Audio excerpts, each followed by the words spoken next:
Have you ever wondered about the incredible miracles Jesus performed? Today, we'll dive into 3 of his most famous miracles. Our first miracle takes place at a wedding in Cana of Galilee, as described in the Gospel of John, chapter 2. The story begins with Jesus, his mother Mary, and his disciples attending a wedding feast. During the celebration, a critical problem arises. The wine runs out. In the cultural context of the time, running out of wine at a wedding was a major social faux pas that could bring shame to the hosts. Mary, aware of the shortage, approached Jesus and informed him of the situation.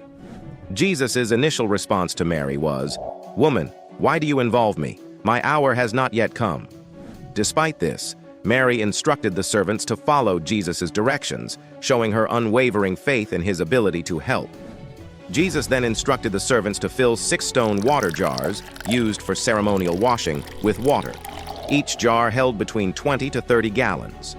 Once the jars were filled to the brim, Jesus told the servants to draw some out and take it to the master of the banquet.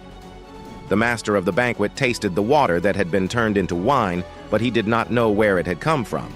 Amazed by its quality, he called the bridegroom aside and praised him, saying, "Everyone brings out the choice wine first and then the cheaper wine after the guests have had too much to drink, but you have saved the best till now." Our second miracle is the feeding of the 5,000, recounted in all 4 Gospels, Matthew, Mark, Luke, and John. The miracle took place in a remote area where Jesus and his disciples had withdrawn to rest after hearing about the death of John the Baptist. However, a large crowd followed them on foot from the surrounding towns. Seeing the crowd, Jesus had compassion on them because they were like sheep without a shepherd. He welcomed them, taught them about the kingdom of God, and healed those who needed healing. As evening approached, the disciples became concerned about how to feed the massive crowd. They suggested sending the people away to buy food in nearby villages. But Jesus had a different plan. He told his disciples, "You give them something to eat." The disciples were puzzled and pointed out the impossibility of the task, given their limited resources. They found a boy with 5 barley loaves and 2 small fish, but doubted it would be enough to feed so many. Jesus took the loaves and fish, looked up to heaven, gave thanks, and broke the loaves. He then gave them to his disciples to distribute to the people, instructing them to have the crowd sit down in groups on the grass. Miraculously, everyone ate and was satisfied. When they had all had enough to eat, Jesus told his disciples to gather the pieces that were left over so that nothing would be wasted. They collected 12 baskets full of leftover pieces, far more than the original amount of food. The third miracle, raising Lazarus from the dead, is found in John chapter 11.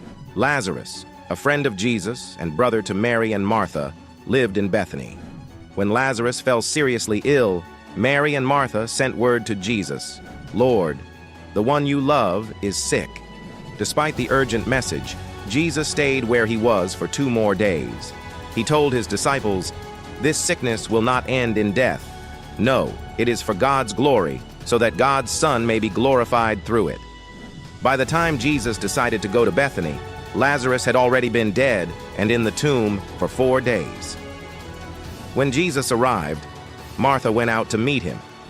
She expressed her grief and disappointment, saying, "Lord, if you had been here, my brother would not have died. But I know that even now, God will give you whatever you ask." Jesus assured her, "Your brother will rise again." Martha, thinking he was referring to the resurrection at the last day, affirmed her belief in that future event. Jesus then made a profound declaration, "I am the resurrection and the life. The one who believes in me will live even though they die, and whoever lives by believing in me will never die." Do you believe this?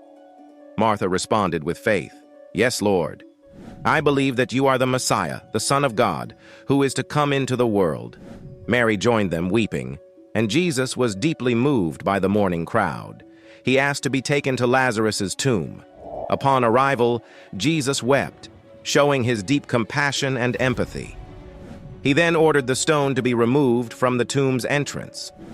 Despite Martha's concerns about the odor from the 4-day-old corpse, she complied.